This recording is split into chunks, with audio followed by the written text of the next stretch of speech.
Hitler का propaganda संभालने वाला जोसेफ गोएबल्स कहता था कि लोगों की दिमागी हैसियत को देखते हुए उन्हें ये विश्वास दिलाना असंभव नहीं कि कोई स्क्वायर असल में एक सर्किल है। झूठ को बड़ा बनाओ, उसे आसान बनाओ और दोहराते रहो, अंत में लोग उस पर विश्वास कर लेंगे। कांग्रेस, इंडी गठबंधन और इकोसिस्टम भी इन दिनों जोसेफ गोएबल्स के इसी सूत्र पर चलता दिख रहा है। झूठ बोलो, फेक न्यूज फैलाओ, भ्रामक वीडियो वायरल करो, भ्रामक दावे करो, फोटो, टेक्स्ट, ग्राफिक, एनिमेशन, सभी तरीके से, सभी माध्यमों से बार बार झूठ फैलाओ और लोगों को विश्वास दिलाओ कि यही सत्य है।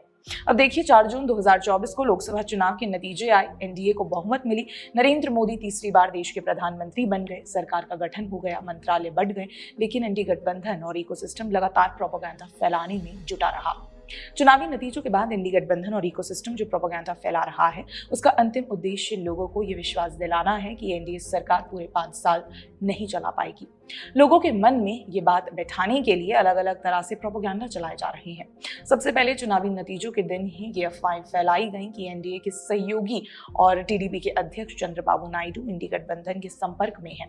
यहाँ तक कहा गया कि शरद पवार ने चंद्रबाबू नायडू से फोन पर बात की है।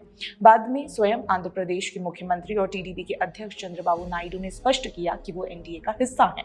एनडीए के साथ मिलकर उन्होंने चुनाव लड़ा था और एनडीए के साथ ही रहेंगे। जब यहाँ बात नहीं बनी तो इकोसिस्टम के सोशल मीडिया इन्फ्लुएंसर्स ने, कांग्रेसी पत्रकारों ने, कांग्रेसी यूट्यूबर्स ने और मोदी विरोधी लॉबी ने एक और नैरेटिव बनाने की कोशिश की।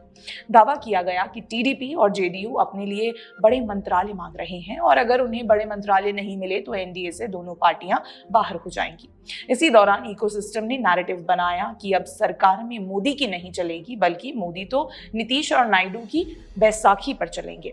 प्रोपेगेंडा फैलाया गया कि अब कैबिनेट कमेटी ऑन सिक्योरिटी में भी सभी बीजेपी के सांसद नहीं होंगे। बाद में क्या हुआ हम सभी ने देखा। टीडीपी और जेडीयू को जो भी मंत्रालय दिए गए, दोनों पार्टियों ने सहर्ष उन्हें स्वीकार किया। उनके नेताओं ने खुशी खुशी मंत्री पद की शपथ ली। विरोध की एक आवाज नहीं आई।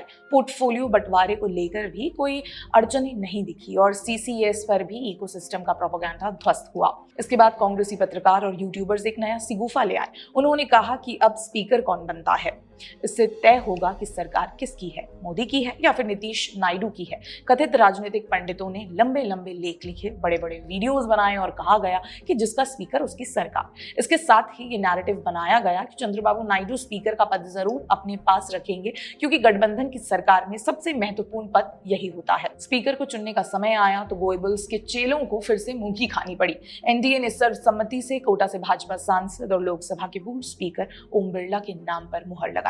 अब आप समझिए, चुनावी नतीजों के बाद टीडीपी एनडीए के साथ नहीं रहेगी से लेकर स्पीकर तक इंडी गठबंधन और इकोसिस्टम ने लगातार प्रोपेगेंडा चलाया, लगातार अफवाहें फैलाई। याद रखिए, ये प्रोपेगेंडा सिर्फ सरकार से संबंधित है, जबकि इससे इतर नतीजों के बाद से अब तक सिर्फ 16 दिन में इंडी गठबंधन के नेताओं ने और इकोसिस्टम ने कितनी फेक न्यूज फैलाई हैं, इसका कोई आंकड़ा अभी तक उपलब्ध नहीं है। लेकिन मोबाइल पासवर्ड से ईवीएम खुलने की फेक न्यूज हो, नीट को लेकर छात्र आयुषी पटेल से संबंधित फेक न्यूज हो, अटल सेतु को लेकर फेक न्यूज हो, नए अयोध्या स्टेशन की बाउंड्री को लेकर फेक न्यूज हो, या फिर ऐसी तमाम और फेक न्यूज हो, इंडी गठबंधन के शीर्ष नेताओं ने, जिनमें राहुल गांधी और प्रियंका गांधी भी शामिल हैं, इन लोगों ने भी ये फेक न्यूज फैलाई। इससे समझ आता है कि इकोसिस्टम का उद्देश्य गोएबल्स की तरह झूठ को बड़ा बनाना, उसे आसान बनाना और उसे बार बार दोहराते रहना, जिससे कि अंत में लोग उस पर विश्वास कर लें। ऐसे में निश्चित तौर पर आपको इस प्रोपेगेंडा से सावधान रहने की जरूरत है। इकोसिस्टम अगर कुछ कह रहा है तो एक बार उसका फैक्ट चेक जरूर कर लें। धन्यवाद।